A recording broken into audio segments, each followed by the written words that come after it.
let's talk about Azerbaijan and Armenia. I know you two both just posted a video. I have not been able to catch up to what has been going on with this dispute, with this conflict. Please, whoever would like to begin, what is happening here and what is the significance of it? Whoever would like to begin. Well, I mean, this is another event that follows from the end of the Soviet Union. So we have a conflict in the southern Caucasus, this time between Armenia and Azerbaijan.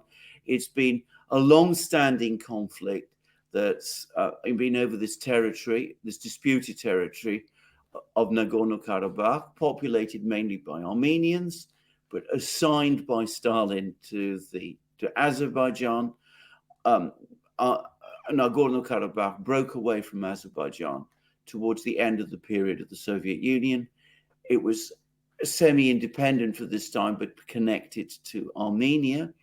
Azerbaijan, a much richer, more powerful country than Armenia. It's got oil wealth and it's well connected with many allies. Turkey in particular has gradually built up its forces, and over the last 3 years it's waged the first war, where it basically drove the Armenians back to the former territory of Nagorno-Karabakh, and now it seems to be intent on finishing the war completely by reabsorbing Nagorno-Karabakh back fully into Azerbaijan. That is the local, the regional conflict. But of course, in every regional conflict, particularly in this part of the world, particularly in the former Soviet Union, there is always a great power dimension.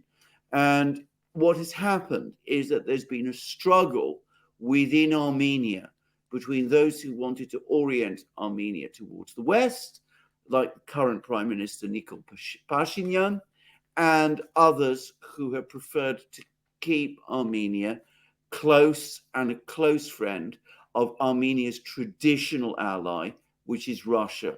Armenia is a Christian country. Historically, it's in fact the oldest Christian country, converted to Christianity before the Roman Empire did. So just to say, Russia is, of course, historically and today a Christian country. Russia has historically been Armenia's protector and friend. Azerbaijan is a Muslim country. It is closely connected to Turkey. Turkey is, of course, a Muslim country. And by the way, just to say, they share the same language. So Azerbaijanians and Turks speak the same Turkish language. So there's been this power struggle within Armenia. And the effect of this is the Pashinyan government has gradually distanced Armenia from Russia. And there's been a very strong suspicion in Russia that his objective all along has been to basically let go of Nagorno-Karabakh, let Azerbaijan absorb it, and then blame Russia for the defeat, and then take Armenia into the Euro-Atlantic system, into Europe, and into the North Atlantic Treaty Organization. That is absolutely what the Russians think. They've complained about it several times. The former Russian president, Dmitry Medvedev, has now actually made a post on Telegram, in effect saying as much. And that's the background in the war. The effect of all of this is that now that this conflict is restarted, Armenia is left defenseless. It can't defeat Azerbaijan by itself. The Russians are less interested in running to its rescue than they were. And of course, Pashinyan is talking to Blinken and calling Macron and those sort of people. But in this part of the world, realistically, there's not much they can do. Yeah, Alex, anything to follow up? No, just that from the Russian perspective, there's really not much they can do, because we've done a couple of videos on what's been going on leading up to this conflict that started today. This Azerbaijan attack incursion into Nagorno-Karabakh, if you can even call it that, because Pashinyan is on record now over the past 3-4 months, saying that that this area, this region, is the territory of Azerbaijan. So I mean, his statements have greatly complicated things for Russia in terms of mediation, negotiation, and just keeping Azerbaijan on the sidelines until they can sort this out.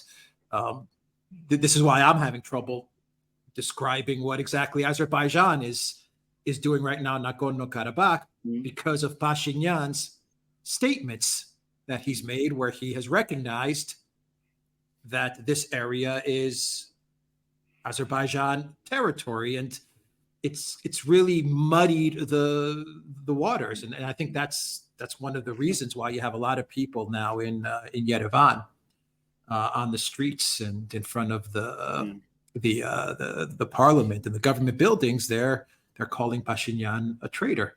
I mean, you know, he's made some very strange and dubious statements and decisions over the past couple of years, and those decisions appear to be leading to where we are today, with Nagorno-Karabakh being absorbed by Azerbaijan. Once again, if you can even call it being absorbed by Azerbaijan, because according to the Armenian leader, you know, it's hard to wrap your head around the story, the mistakes, the comments that Pashinyan has made is pretty incredible. Yeah, because just to say quickly, I mean, Putin has actually said about this. He says, look, I've been trying to mediate a resolution to this conflict.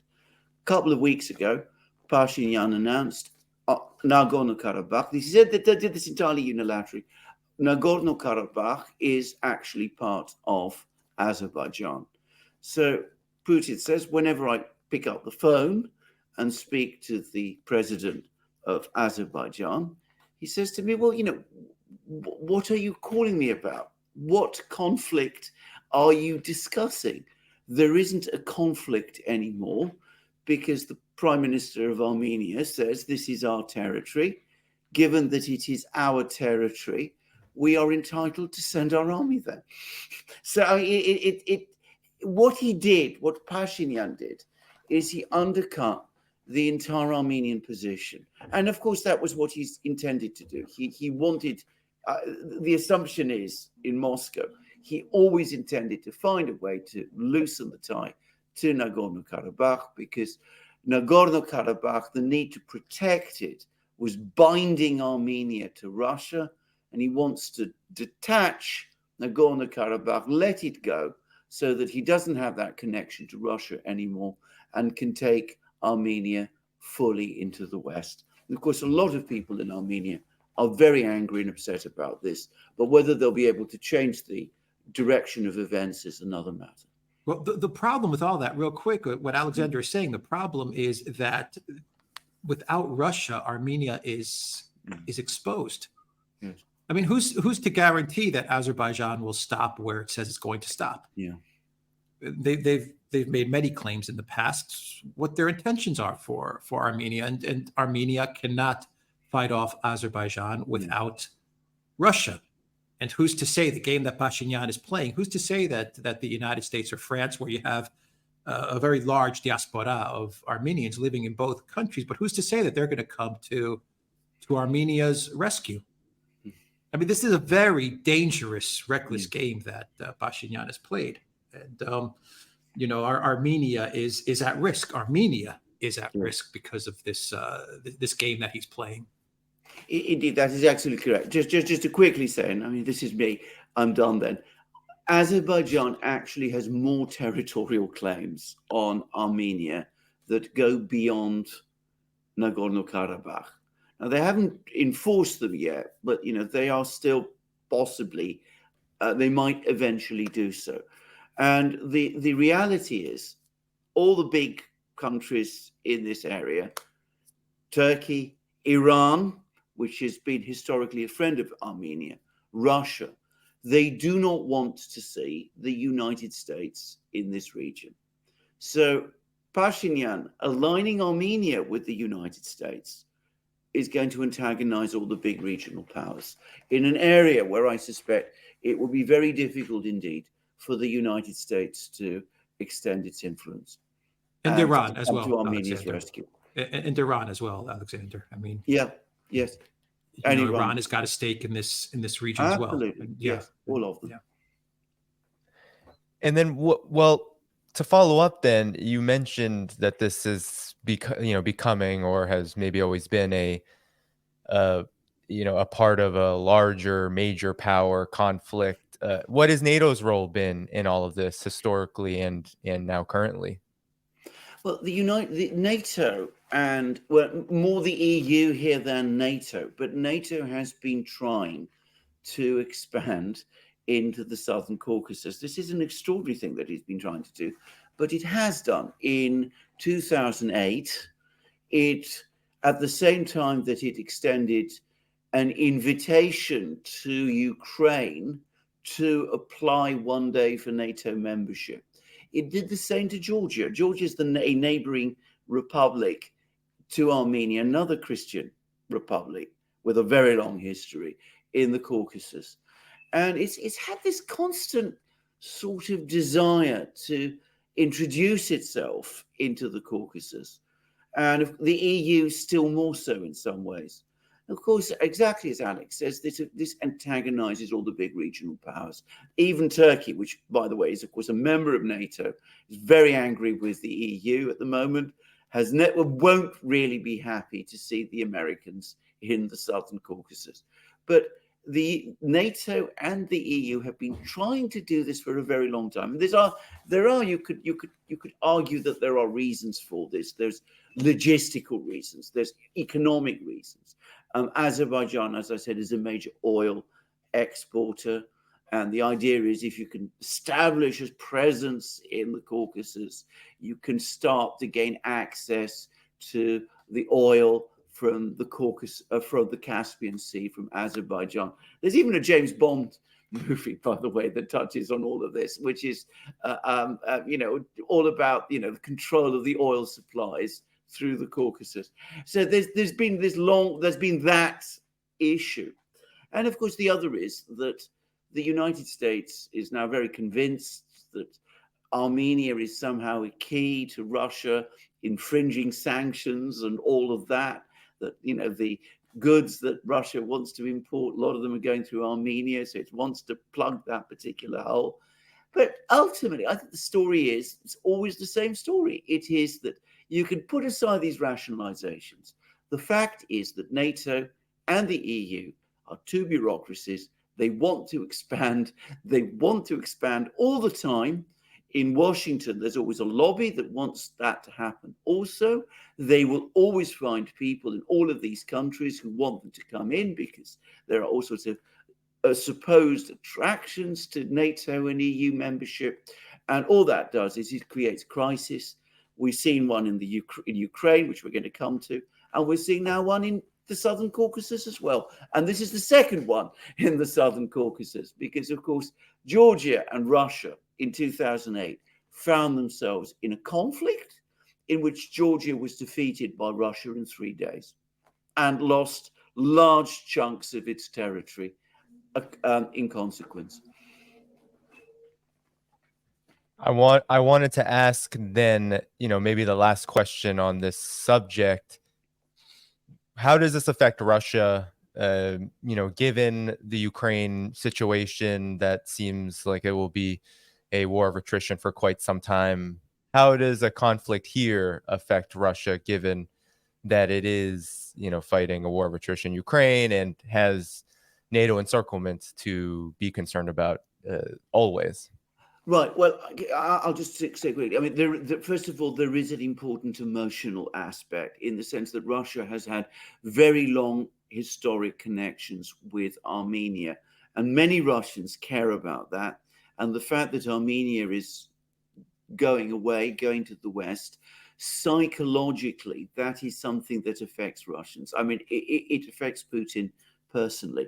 I mean, Putin is somebody who has been himself very, very sympathetic to the Armenians.